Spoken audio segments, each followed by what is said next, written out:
Kita hormati bersama Direktur RSUD Rembang, Bapak Dr. Agus, tadi juga beberapa dokter spesialis, karyawan dan semuanya. Sebelumnya saya juga mengucapkan terima kasih atas pelayanan ibu kami. Beliau gerak di sini sampai 22 hari, bulan Syakban, sampai wafat juga di sini, dan kami sebagai keluarga sangat terima kasih atas semua pelayanan dan pengabdian tenaga medis di sini. Sebetulnya RSUD itu sudah sopan lah, datang ke kita mintanya ngaji virtual. Gara-gara sopan tuh saya kok jadi ingin sopan juga. Akhirnya saya yang datang ke sini. Biasanya yang lembaga-lembaga besar itu agak sopan itu, ngatur-ngatur orang. Ini kok baik gitu. Padahal BPK ngajinya di saya, lembaga negara, Kemenku pernah ngaji di saya virtual. Tapi RSUD kok kayak kasihan, jadi saya kok. Terus iya, jadi hakul jar kira-kira itu karena tetangga itu. Tapi niat saya ya tidak baik-baik banget, sambil jalan-jalan kok dekat. Jadi, tapi begini ya, saya akan cerita versi kiai ya. Kalau versi medis Anda lebih tahu. Kalau versi kiai itu kematian itu dianggap hal yang sebetulnya ada versi kiai ya, semua orang tahu lah pasti mati itu. Cuma inginnya mati itu kan macam-macam. Inginnya ya setelah kaya, terus setelah mapan, terus menangi anaknya mapan, cucunya mapan itu. Terus itu pun sebetulnya ada siap mati juga, tapi ya tetap mati itu. Jadi saya punya cerita, saya akan cerita yang lucu-lucu ya supaya enggak tegang ya menghadapi kematian.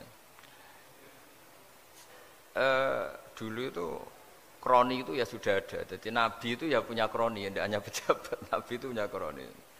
Nabi Sulaiman itu bisa terbang. Ya mulai dulu manfaatkan angin. Jadi angin itu mulai dulu memang luar biasa. Dimanfaatkan orang sekarang mulai tenaga angin, pakai rem angin. Mulai dulu angin itu luar biasa. Nah itu teman dekatnya Nabi Sulaiman tuh ya agak sopan tuh bilang gini, itu Pak Nabi itu kalau nanti ada malaikat Israel saya pinjam anginnya supaya tidak bisa ngejar saya katanya. Jadi mulai dulu tidak hanya pejabat, Nabi pun ya punya teman yang agak-agak gimana itu. Suatu saat malaikat Israel disuruh nyabut orang, misalnya namanya siapalah. Nanti saya sebut ada yang tepaan sama nanti tersinggung, ya semuanya siapa gitu. Yang jelas namanya ada Agus tidak Bambang karena bahasa Arab itu orang ini cabut di India. Nabi Sulaiman kira-kira ya di Palestina kira-kira itu. Si orang ini ternyata di dekat Nabi Sulaiman. Nah karena Nabi itu kan orang hebat lah, sehingga malaikat ya kadang silaturahim ke para nabi. Israel sendiri ya kadang-kadang silaturahim ke para nabi. Silaturahim yang paling enggak disukai ya silaturahimnya malaikat Israel. Datang ke Nabi Sulaiman, sebenarnya niatnya silaturahim. Ternyata ketemu orang itu, kaget malaikatnya. Waduh ini gimana ini? Kok saya disuruh nyabut di India, kok orangnya di Palestina? Nabi Sulaiman kira-kira di kawasan Palestina, di wilayah yang katanya Israel itu. Karena Palestina kita tahu kan, menurut pemerintahan Israel itu wilayah Israel, menurut Palestina pemerintahan apa?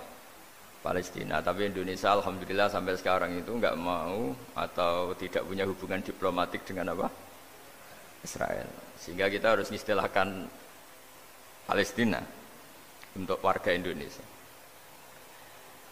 Kaget malaikat ini katanya disuruh nyabut di India kok ada di sini. Nah si kroni ini, si orang yang itu melihat malaikat Israel, entah kenapa kok dia bisa melihat itu, mungkin punya kekuatan tertentu karena dekat Nabi. Kaget dia, malaikat melihat dia karena janggal ya, disuruh nyabut di India kok orangnya di Palestina. Si orang ini melihat malaikat juga takut, malaikat itu punya hawa yang luar biasa. Akhirnya bilang ke Nabi Sulaiman, ya Nabi Allah tolong pinjemin saya angin untuk saat ini juga saya bisa terbang ke India. Dipinjemin sama Nabi Sulaiman. Akhirnya orang itu sampai ke India. Dikira angin itu sudah segala-galanya sampai India. Terus malaikat senyum, seneng dia. Wah ini sesuai protokol karena andai kan orang itu tetap di situ, malah malaikat nggak berani ngambil karena prosedurnya harus ngambil di India. Jadi andai kan dia tetap diam di situ, sebenarnya malah nggak masalah karena nggak sesuai apa panduannya harus karena dia terbang di India, malaikat itu nyusul ya terus diambil karena sesuai apa? Saya sesuai perintah harus memang diambil di India. Nah, kemudian saya kan memang dipesenin untuk memperkuat apa ya nakes teman-teman semuanya lah pasien.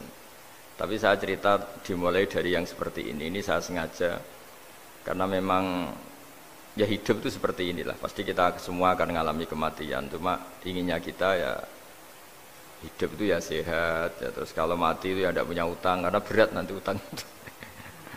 Saya tidak tahu fikihnya itu. Kalau utang pribadi itu hisabnya berat, kalau utangnya lembaga itu gimana itu? Dihitung salahnya direkturnya, dihitung salah karyawan yang minta naik apa? Gaji. Saya tidak tahu kayak utangnya Indonesia itu yang disalahkan itu menterinya apa presidennya, apa yang selalu mengajukan gaji 13. Tidak tahu itu, karena di kitab tidak dibicarakan tuh, yang dibicarakan utang-utang apa? Pribadi ya. Kalau yang utang-utang lembaga negara itu nanti tak tanyakan malaikat auditornya ini gimana cara apa? Itu yang disalahkan menterinya, apa presidennya, apa direkturnya, apa pengajuan proposal itu. Nah singkat cerita itu kalau ngadepin kematian atau sebenarnya yang ngadepi kehidupan juga kita ini. Inna sholati wa nusuki wa mahyaya wa mamati lillahi rabbil alamin. Saya bicara ilmunya kiai. Misalnya si A itu sebenarnya sudah ditulis dia mati karena kecelakaan. Yang satu ditulis mati karena sepuh, karena tua. Itu. Yang satu mati karena tersedak, yang satu mati karena ngelindur. Mungkin yang satu mati karena tenggelam. Sehingga sebetulnya andaikan kita melihat Lauh Mahfud, kita ini ya naif. Saya berkali-kali ngaji bilang, kadang kita ini takutnya sampai angking takutnya dari motor ngelamun, gara-gara ngelamun kita. Andaikan malaikat itu kok suka bully, tawain gitu. Kamu catatannya kecelakaan kok yang kamu takuti apa? Covid. Tentang sejarah misalnya kita pernah hidup menanamkan kebencian sesama itu terus ke bawah. Anak cucu kita dikandani jogeman cocok wong iku musuhnya bapakmu, mbahmu itu. Sehingga anak cucu itu dendamnya diwariskan. Wong dendam kok dia apa? Wariskan. Termasuk utang itu. Ketika kita jabat ingin rumah sakit ini mewah, terus pikirannya kok sedadi, aku seleren semikir direktur berikutnya. Itu tidak tahu itu nanti hisabnya ke siapa. Saya ulang lagi ya. Maka dalam satu ayat dikatakan laqad kunta fi ghaflatin min hadza fakashafna anka ghita'aka fabasarukal yauma hadid. Manusia ketika di dunia itu dianggap tidur. Tidur itu dengan tanda kutip itu bodoh. Bodoh itu tidak tahu. Fakashafna anka ghita'aka. Nanti setelah kamu mati itu pinter. Tapi ketika Anda pinter sudah meninggal, sudah tidak bisa memperbaiki kesalahan-kesalahan kita. Nah kenapa kita dikatakan sekarang ini tidur? Karena kita ini sering menyaksikan sesuatu yang sebetulnya tidak ada hubungannya dengan kita. Tidak ada hubungannya dengan kebutuhan kita. Misalnya kita ngelamun, berkhayal, ingin hidup kaya raya, sejahtera, jabat, orang lain anak buah semua. Ternyata itu nggak penting ketika kita di akhirat. Yang penting adalah Anda meninggal dalam keadaan menghamba kepada Allah Subhanahu wa Ta'ala. Saya berkali-kali ngaji, kalau saya berkali-kali bilang, andaikan hati kita nanti direkam Allah, nanti di akhirat sudah direkam, orientasi kita direkam nanti. Pak Agus misalnya ingin punya mobil, punya rumah mewah, punya apa, terus orientasinya gitu. Di depan Tuhan yang menyuruh kita, mensyariatkan kita, inginnya itu ya jadi hamba Allah terbaik, jadi kekasihnya Allah, jadi hamba yang bersujud, dari hamba yang bersedekah. Jadi ini kan tidak sambung, ada cita-cita versi Allah yang dianjurkan Allah, yaitu bercita-cita jadi hamba yang soleh, yang bermanfaat, yang memanfaati orang banyak. Kemudian ini ada cita-cita yang hadzun nafsi, ingin mapan, semua orang anak buah. Hal-hal seperti ini tuh harus kita jaga, jangan sampai terjadi. Makanya di semua kitab pertama mendahulukan bab niat. Niat itu ya faman kana hijratu ilallah wa rasuli fa hijratuhu ilallah wa rasuli. Orang baik itu orang yang orientasinya itu menuju Allah Subhanahu wa taala. Lalu yang kurang baik adalah orang yang orientasinya itu ya harta, perempuan, pokoknya inginnya itu hal-hal yang kepentingan dirinya sendiri. Nah, lalu kenapa kita kadang tidak tahu? Ya tidak tahu itu karena tadi kita kalau tidak wiridan itu tidak punya efek samping kan. Tapi kalau kamu nggak punya uang kan terus lemes. Karena ngerti itu terus uang itu penting, wiridan tidak penting. Nah dari kesimpulan itu sebenarnya kita menjadi bodoh. Karena menjadi bodoh ketika Anda meninggal ternyata uang ini nggak penting, wiridan ini penting. Tapi tahu kita terlambat setelah kita meninggal. Nah di sini saya ingin mengingatkan apapun kondisi kita yang jelas itu ingat selalu kepada Allah Subhanahu wa taala. Caranya ingat gimana? Kata Nabi, kamu bayangkan musibah yang lebih ekstrim, kamu akan tahu yang kamu alami itu ahwanu wa aisar, yang kamu alami itu ringan sekali. Ringan seringan-ringannya. Saya beri contoh ya, kalau Anda belajar kalau dalam bahasa pondok itu falak, mungkin kalau bahasa umum itu apalah ilmu apa. Misalnya orang ahli meteor, ahli apalah, ahli perbintangan. Ketakutannya pasti benda langit ini jatuh kemudian menimpa bumi. Nanti kalau Anda ahli geologi itu takutnya bumi ini likuifaksi karena sumber daya alamnya sudah begitu dikeruk, dimanfaatkan. Nanti yang ahli teroris atau yang ahli ekstremis itu takutnya itu ada teroris. Yang ahli sosiologi takutnya Indonesia itu chaos. Kalau chaos ya saling bunuh, saling apa.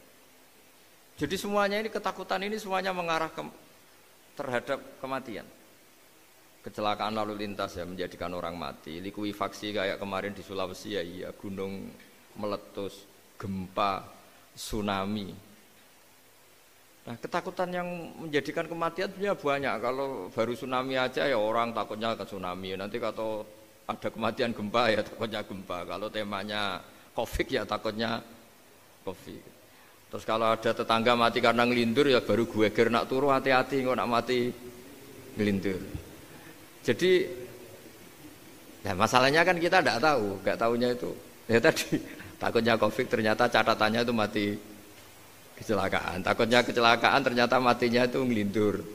Kan kita tidak pernah tahu. Dari tidak pernah tahu itu kemudian agama datang dengan anjuran sudahlah kamu tawakal bahwa semua urusan kamu di tangan Allah Subhanahu wa taala. Inna sholati wa nusuki wa mahyaya wa mamati lillahi rabbil alamin la syarikalah. Yes, ibadah kita, salat kita, hidup kita, mati kita semua di tangan Allah Subhanahu wa taala. Sehingga dengan berpikir begini ini melihat Covid itu ya kayak melihat potensi kematian yang lain kayak karena gempa, likuifaksi, kecelakaan, karena ngelindur, karena macam-macam. Kenapa saya membuat menyarankan ya supaya orang berpikir demikian, supaya bersyukur bahwa kita ini dihimpit, disekelilingi penyebab kematian tadi. Kalau kita ahli meteorologi mungkin takutnya itu asteroid jatuh, terus kemudian meteor jatuh yang nggak habis digesek oleh sistem alam, terus macam-macam. Yang ahli gempa juga takutnya gempa, yang ahli tsunami takutnya tsunami, yang ahli sosial takutnya Indonesia chaos, kemudian saling apa? Bunuh, saling apa dan sebagainya dan sebagainya. Nah dengan keadaan seperti ini kita ini baik sekali. Bukan sekedar baik sekali. Kita tidak mengalami chaos sosial, kita tidak mengalami likuifaksi, kita tidak mengalami benturan benda langit di bumi kita. Karena itu sekali terjadi bukan 1-2 lagi, tapi habis seluruh Indonesia, mungkin seluruh dunia. Nah di sini cara Allah membuat kita selalu bersyukur bahwa hal-hal itu tidak terjadi. Jadi ada sebuah ayat yang Allah selalu mengingatkan, a'amintum man fis sama ayyakhsifa bikumul ardo fa idza hiya tamur. Kamu boleh sekali-kali berpikir bumi ini justru potensinya itu likuifaksi, potensinya itu hancur karena di bawah itu ada magma, ada minyak, ada macam-macam. Ini kan di bawah ini kan ngerongkong cara Jawa itu karena diambilin terus. Piro-piro diambil ya ini ya ono masih bisa dipakai. Belum sistem bumi sendiri, wa fil ardi qita'um mutajawirat, bumi sendiri itu berupa lempengan-lempengan. Setiap saat itu potensinya geser, sekali geser ya jadi gempa itu. Terus belum benda langit yang potensinya juga jatuh, sekali jatuh ya habis kita. Jadi yang kita ini dikepung sekian potensi yang bisa menghancurkan kita. Tapi nyatanya, mulai Nabi Adam sampai sekarang itu ada kehidupan, ada khayal. Sing Joko ya kepengen payu rabi, mungkin sing wis payu rabi ya mbah kepengen mbah raro. Macam-macam lah. Tapi yang jelas itu wong dikepung kematian kok ya khayalnya masih tinggi gitu. Lah enggak pernah ngayal ya orang yang utang ditagih itu, gak kober ngayal. Soalnya wedine tanggal kredit itu. Tapi ini saya cerita supaya orang Indonesia itu ngerti lah bahwa yang ngepung kita itu tidak hanya Covid. Banyak. Makanya orang Arab itu kalau ngendikan itu wa man lam yamut bisayfi mata bi khairihi ta'addadatil asbab wal maut wahidu. Karena orang Arab itu kan dulu Arab sebelum Islam itu kan satu kabilah nyerang kabilah yang lain. Wah itu kan harus butuh orang-orang tangguh karena dulu sistem rezekinya ya kayak sistem Indonesia dulu lah. Kerajaan ini nyerang ini supaya satu kerajaan punya eksistensi harus mengalahkan kerajaan yang lain. Bahkan cerita-cerita itu sama lah di Indonesia di mana-mana. Nah itu pemuda-pemuda yang gagah berani itu karena punya pegangan tadi. Wa man lam yamut bisayfi toh mata biwirihi. Kalau kamu tidak mati di medan perang ya tetap aja mati juga. Sehingga mereka kendel gitu kata cerita orang dulu. Ta'addadatil asbab wal maut wahidu. Sebab kematian bisa macam-macam, tapi kesimpulannya tetap saja namanya mati. Lalu Islam itu mengajarkan aksiru min dzikri hadhimil ladzat. Kamu harus banyak ingat mati. Tapi uniknya Islam itu menyuruh ingat mati itu disuruh justru semangat hidup. Karena kita butuh bekal itu. Jadi kalau kamu ingat mati itu jangan terus loyo, terus nunggu takdir mati itu enggak, malah disuruh semangat. Nah, tenaga medis semangat mengobati pasien. Yang pasien juga semangat mensupport dirinya supaya punya keberanian hidup. Orang Jawa nunggoni anak, nunggoni putu. Kalau saya sebagai kiai ya nunggoni santri, nunggoni umat. Jadi ingat mati itu justru dengan cara mencintai hidup. Karena hidup ini adalah bekal kita untuk sanggup ketemu Allah Subhanahu wa taala. Kadang-kadang bekal itu mudah sekali. Ada orang nakal gara-gara minumin anjing yang baru haus, sama Allah dimaafkan. Ada orang yang pulang dari tempat kerjanya, ada duri di tengah jalan, disikirkan takut kena orang, diampuni Allah, akhirnya menjadi ahli apa? Surga. Ada orang yang kerja untuk orang tuanya, kemudian orang tuanya dicukupin menjadi ahli surga. Bahkan ada ahli surga itu ceritanya itu, tapi ini jangan dicoba. Ada orang sudah jelas niat nyon sewu niat zina, sudah tinggal itu terus mikir dia. Saat itu takut Allah gak jadi, barokahnya gak jadi langsung dia jadi ahli surga. Sarannya gak jadi loh ya. Tapi ya tidak usah dicoba. Itu kalau keterusan masalah. Jadi Islam itu menganjurkan ingat mati tapi justru dengan cara mencintai kehidupan. Karena yang jadi referensi Allah nanti di akhirat adalah perilaku kita, amal kita zaman apa? Hidup. Jadi disuruh ingat mati tapi justru dengan cara sangat mencintai apa? Kehidupan. Lalu yang dinamakan kehidupan itu apa?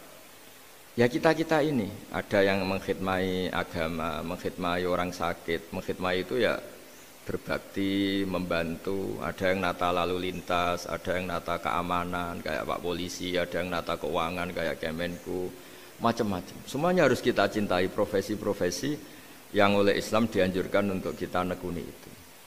Jadi saya mohon lewat cerita ini orang itu tidak fokus takut Covid. Kasihan Covid kan jadi tersangka pembunuh sini.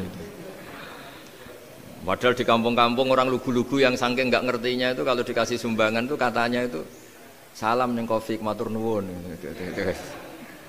Itu ribet kalau orang lugu-lugu itu. Dikira Covid itu satu makhluk atau manusia yang apa? Nyumbang itu. Jadi saya mohon semohon-mohonnya, minta seminta-mintanya sampean harus ngitung nikmat lah.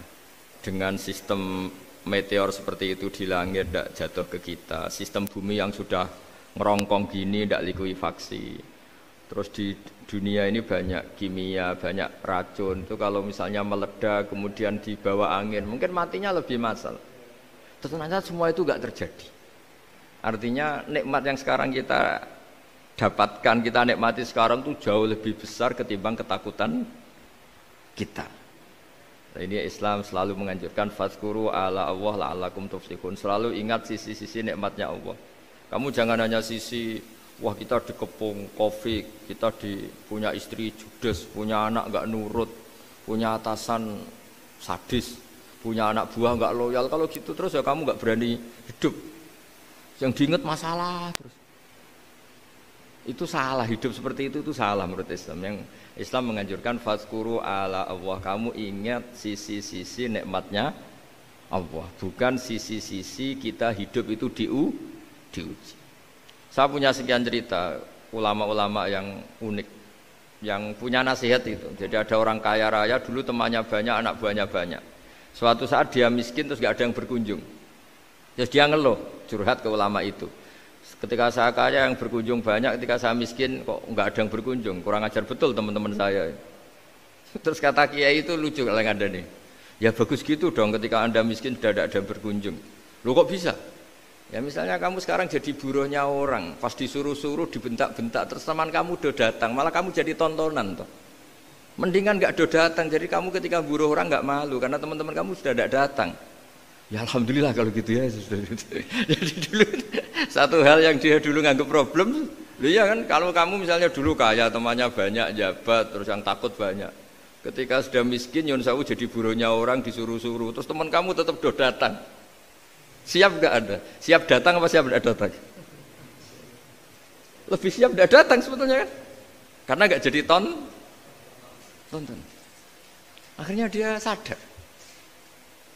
Ya gitu kalau dikeluhin istri saya ini judes, sering marahin gini-gini. Ya bagus dong marahin kamu. Kalau marahin tetangga malah masalah kan. Coba kamu punya istri kalau marahin orang lain pusing enggak? Mendingan marahin. Jadi pokoknya dilatih terus. Lama-lama dia bersyukur. Nah termasuk cara kita melihat kehidupan. Ada doa Rasulullah SAW yang luar biasa, ya Allah jadikan kehidupan ini sebagai penambahan saya untuk berbuat baik. Wal mauta rohatan li min kulli syarrin, kalau saya engkau takdir mati ya anggap mawon ini mati itu berakhirnya semua potensi keburukan saya. Orang itu kan potensinya dua, buruk betul atau potensi buruk. Mungkin sekarang kita ada korupsi, tapi saja suatu saat kita korupsi. Mungkin sekarang kita ada salah, suatu saat potensi salah. Dan mati itu mengakhiri itu semua. Makanya saya berkali-kali cerita kalau ngaji, kalau orang-orang alim NU itu kalau ada bajingan mati tetap dia seksa ini baik dia. Itu tetangganya enggak mau semua. Wong bajingan kok darani baik. Tapi kiainya ngotot, harus disaksikan kalau ini baik. Akhirnya mereka bilang ya baik-baik. Padahal di hati kiainya sudah tidak bisa garong lagi, tidak bajing lagi. Ya baiklah gitu. Jadi sehingga orang-orang soleh itu melihat hidup itu ya biasa, melihat mati itu biasa, karena hidup adalah sarana kita menambah kebaikan dan mati adalah akhir dari segala keburukan kita atau potensi keburukan kita. Jadi Islam itu mengajarkan kita gimana menghadapi kehidupan, juga gimana menghadapi apa? Kematian.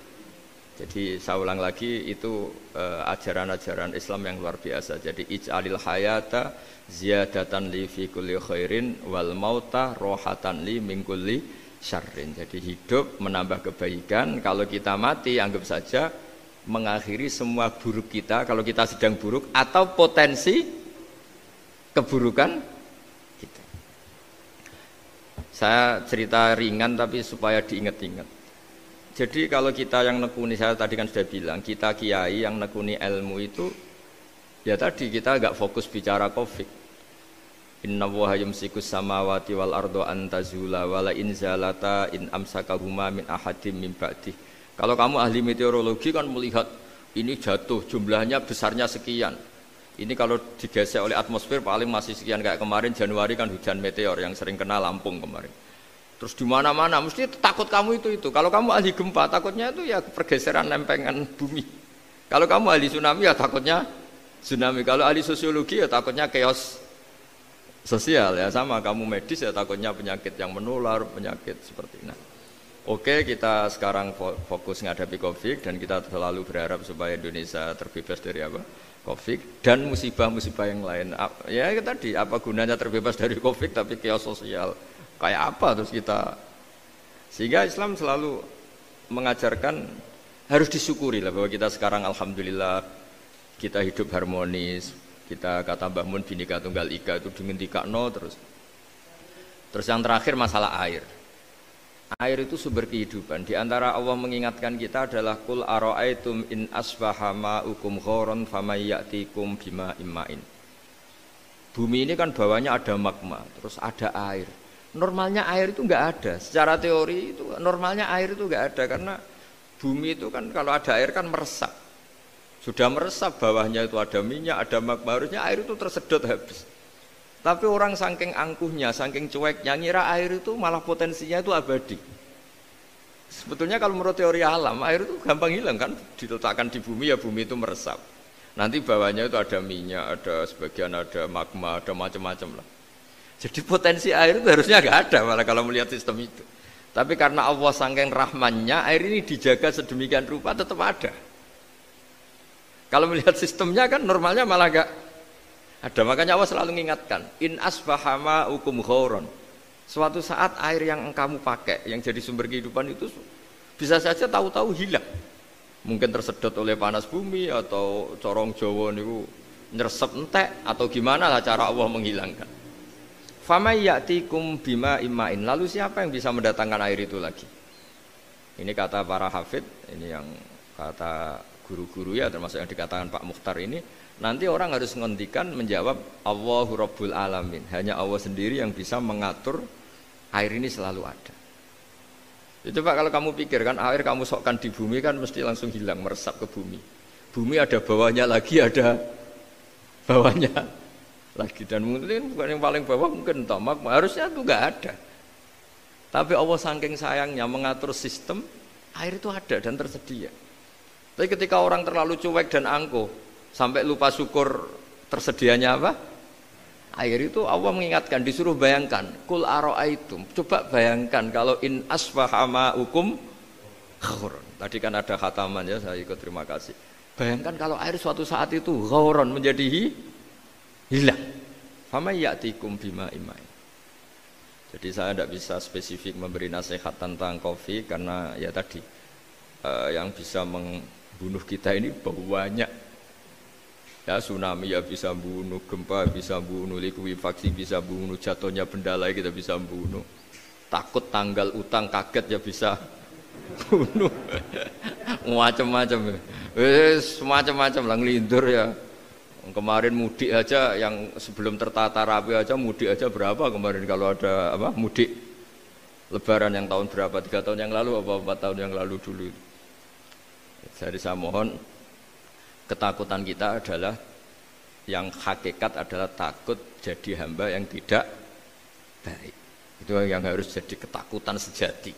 Takut kita di mata Allah tidak jadi hamba yang baik sehingga kita jauh dari Allah Subhanahu wa ta'ala. Karena cita-cita terbesar kita dan cita-cita terbaik kita adalah jadi hamba yang diridhoi Allah Subhanahu wa ta'ala. Sebaliknya ketakutan kita sejati adalah takut su'ul khotimah, takut jadi hamba yang tidak baik. Kita inginnya adalah assalamu alaina wa ala ibadillahis sholihin. Yang berhak mendapat keselamatan dunia akhirat adalah orang-orang atau hamba-hamba yang soleh. Ya tadi untuk menjadi soleh itu gampang di Islam itu. Tenaga medis nolong pasien ya ibadah, pasien husnudzon sama dokter ya ibadah, mengelola hidup, ingin hidup ya ibadah, anak ngurus istri ngurus, pokoknya anak yang ngurus keluarganya juga ibadah. Semuanya itu di Islam itu asal tidak maksiat itu dianggap apa? Ibadah. Dan untuk orang menjadi kekasihnya Allah kayak tadi, ada orang yang karena ngerawat hewan dijadikan walinya Allah, menghilangkan apa duri atau pengganggu di jalan jadi kekasih Allah. Itu cerita-cerita itu semuanya ringan. Bahkan tadi ada yang cerita sekedar ingin maksiat dan tidak jadi. Dalam Islam itu kan gitu, orang yang merencanakan maksiat kemudian tidak jadi itu ditulis pahala. Jadi gampang sekali untuk menjadi orang soleh dalam apa? Islam. Kalau tidak bisa itu semua, kata Nabi, takufus syarroka anin nas fa inna sadaqatun minka ala nafsik. Kalau tidak bisa berbuat baik sama orang lain, yang penting tidak mengganggu orang lain. Terus kan enak turu ning omah ngelamun, bengak-bengok dhewe aja banter-banter tapi. Nak bengok-bengok banter-banter kan ganggu tangga. Itu asal tidak ganggu orang lain, takufus syarroka anin nas. Kamu jangan sampai efek buruk kamu berakibat pada orang lain. Itu juga fa innaha shadaqatun minka ala nafsik, itu ya bagian dari sedekah kamu.